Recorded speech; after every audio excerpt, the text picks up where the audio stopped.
Hey there, it's Julie Hutchison from Think Beat Do Leadership, and today, day 11 of Communication Fest, is the courage of your convictions.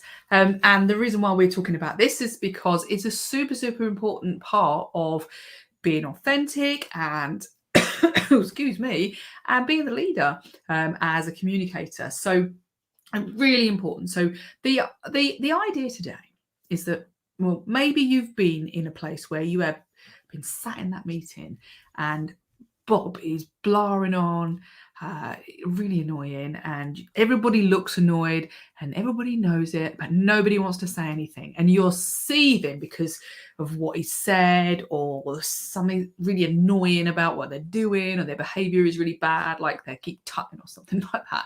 And you don't say anything because maybe, well, let's think about why you don't say anything. We'll talk about that. But we know we need to, but we don't say anything. So maybe we've seethed quietly in the background and we thought, I wish that would stop. But we haven't actually managed to make it stop.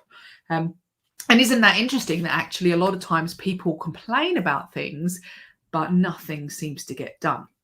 That's really interesting. And maybe you felt like you wanted to bang your head on the brick wall because you're so frustrated that you can't say what needs to be said because you don't want to offend people or make it worse. And is it going to make any difference anyway?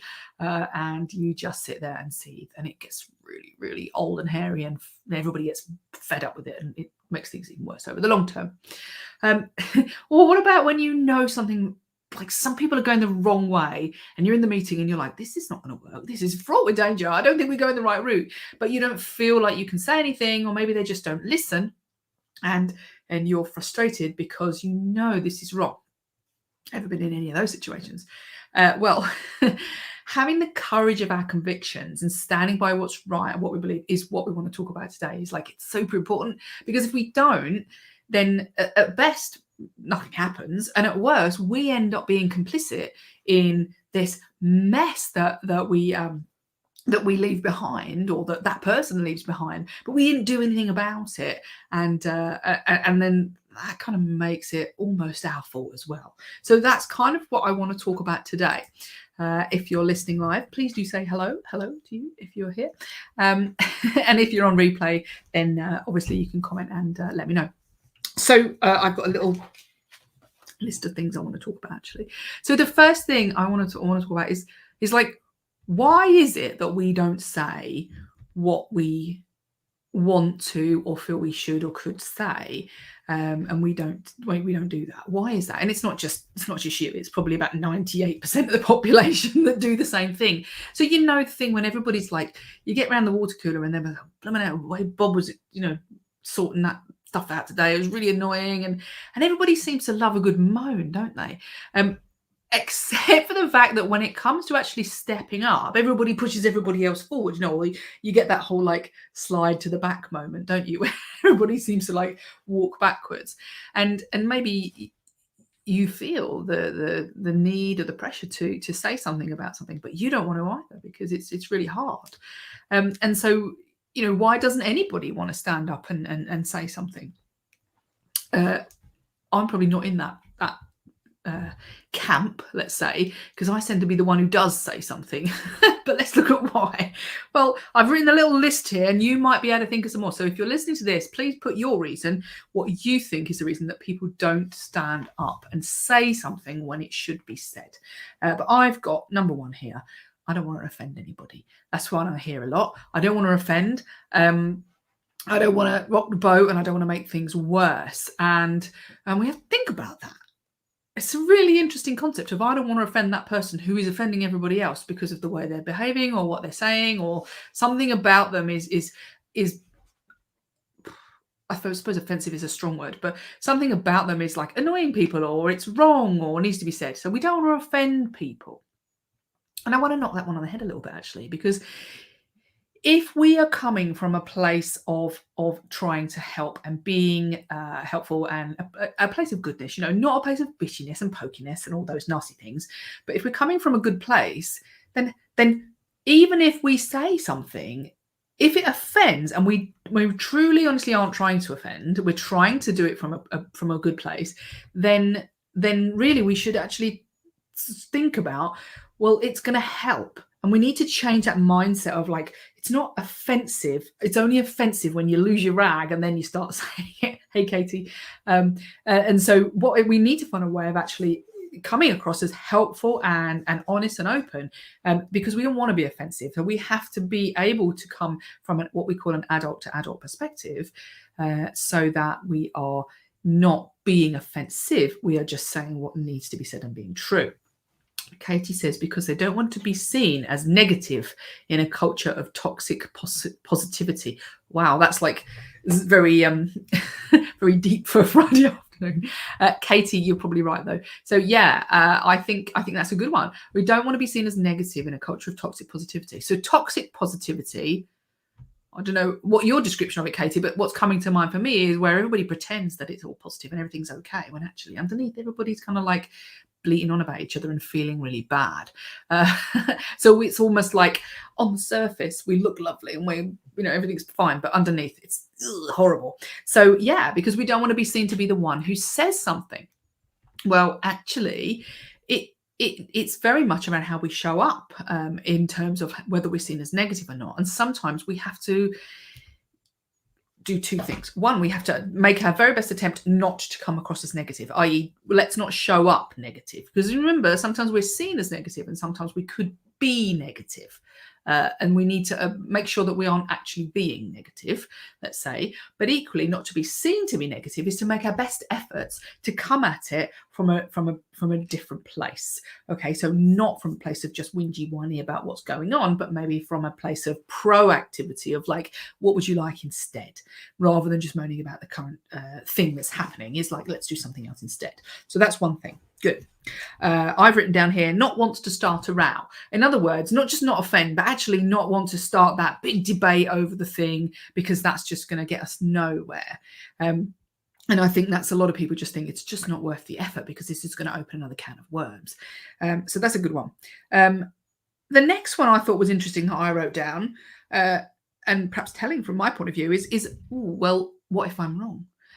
If I'm wrong, then I'm going to look silly. I'm going to look like I don't know what I'm talking about. So a little bit of imposter syndrome comes out in terms of, oh, well, I really want to challenge it. It's a little bit like the emperor's new clothes when we don't want to say he's not wearing any, because we might be wrong and we might look silly.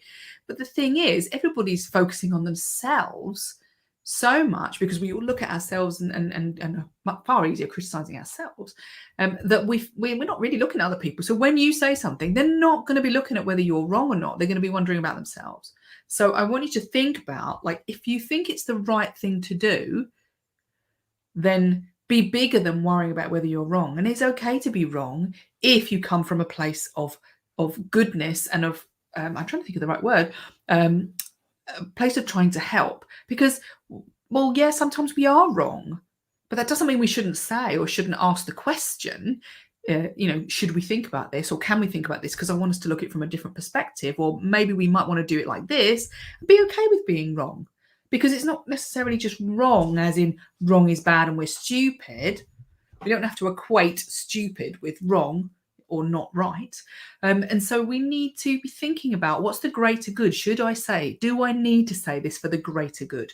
And we'll come round to that. Now, the next one I've written down here is, who do you think you are? Which line I think comes along with that. Are you right or wrong? Who do you think you are? As in, like, how dare you challenge the status quo? And to worry about what people will say if you dare, in your position or in your role, to challenge that. And that is a real thing, because often, especially in quite bureaucratic environments, people do think that.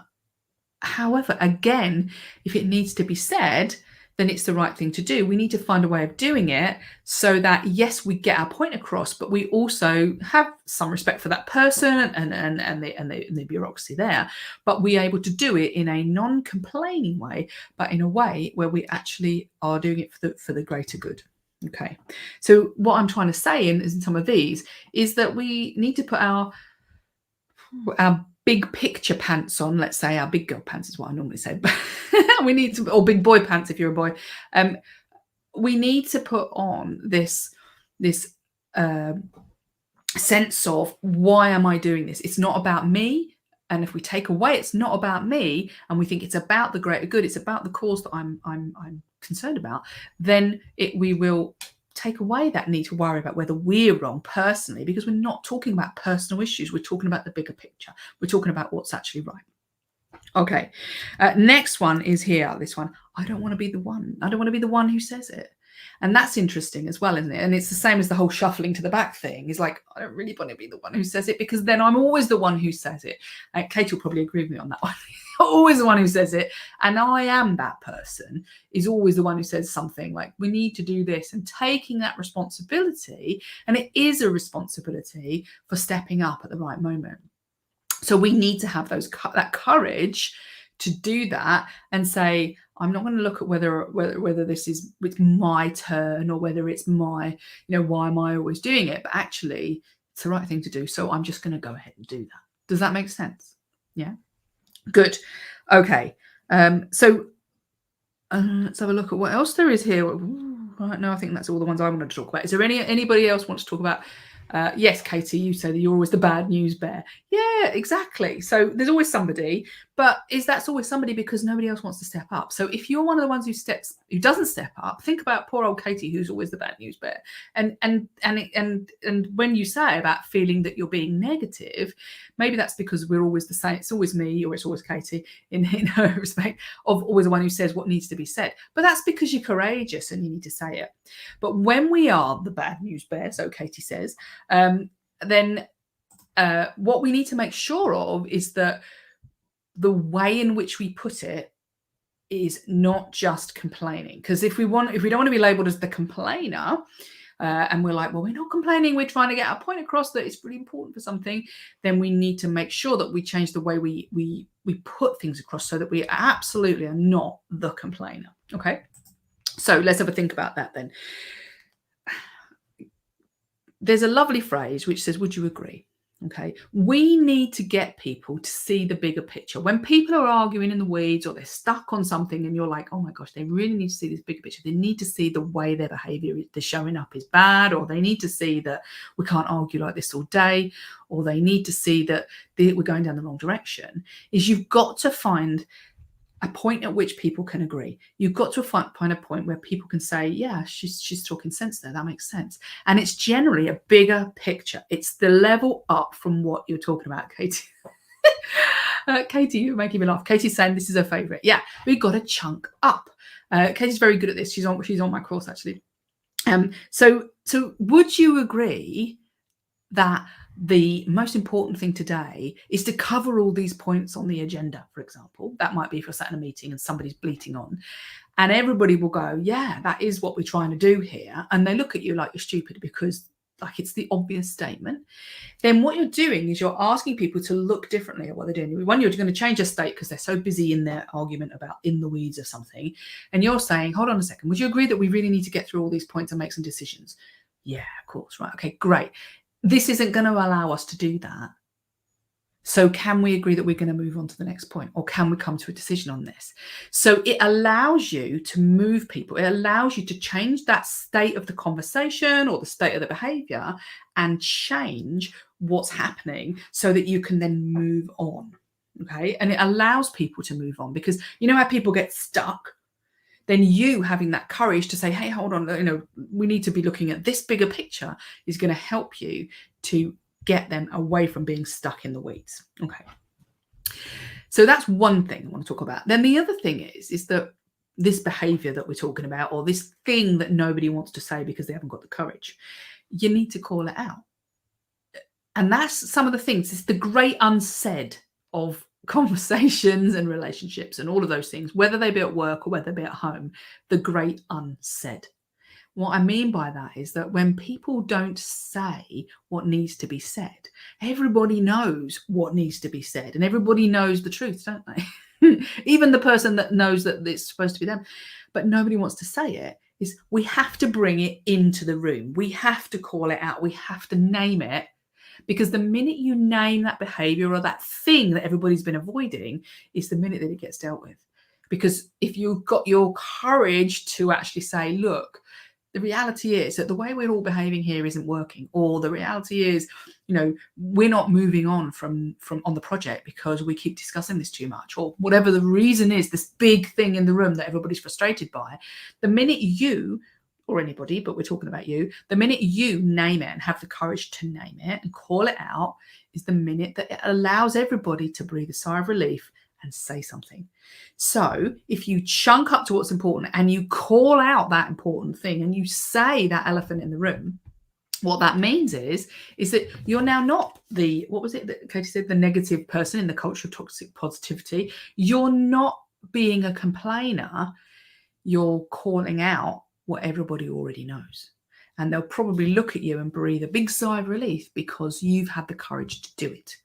So you are the one who gets people moving through your communication and your courage. Okay. Now, one word of warning here is that it's no good calling it out behind everybody's back or behind, just to one person. And you get in the lift, you're like, oh my God, that was terrible today. That's no good. You've got to call it out in the meeting or in the room or in the place where everybody can see. Okay, because when you call it out, you're going to change people's state. So this is about having that courage to step up, not worry about whether you're going to start a row, not worry about whether you're going to offend people, but coming at it from a place from your heart and honestly being courageous in a sensible and not pokey way, what I call pokey, means that you will be the savior of that meeting, the savior of the team relationship, because you are willing to say what needs to be said, when it needs to be said, and how it needs to be said. So I hope that helped. I hope that's going to be of use to you. I would love you to go and put that into action and do the thing that needs to be doing. Say the thing that needs to be said. And if you would like some help with that, then do come and talk to me or message me because we have our program that is going to help us called the Confident Communicator. So please do come and talk to me about how you can get some extra help in implementing the strategies that we're talking about on these 30 days of Communication Fest. Thank you very much. You take care. And thank you, Katie, for your comments. Bye-bye.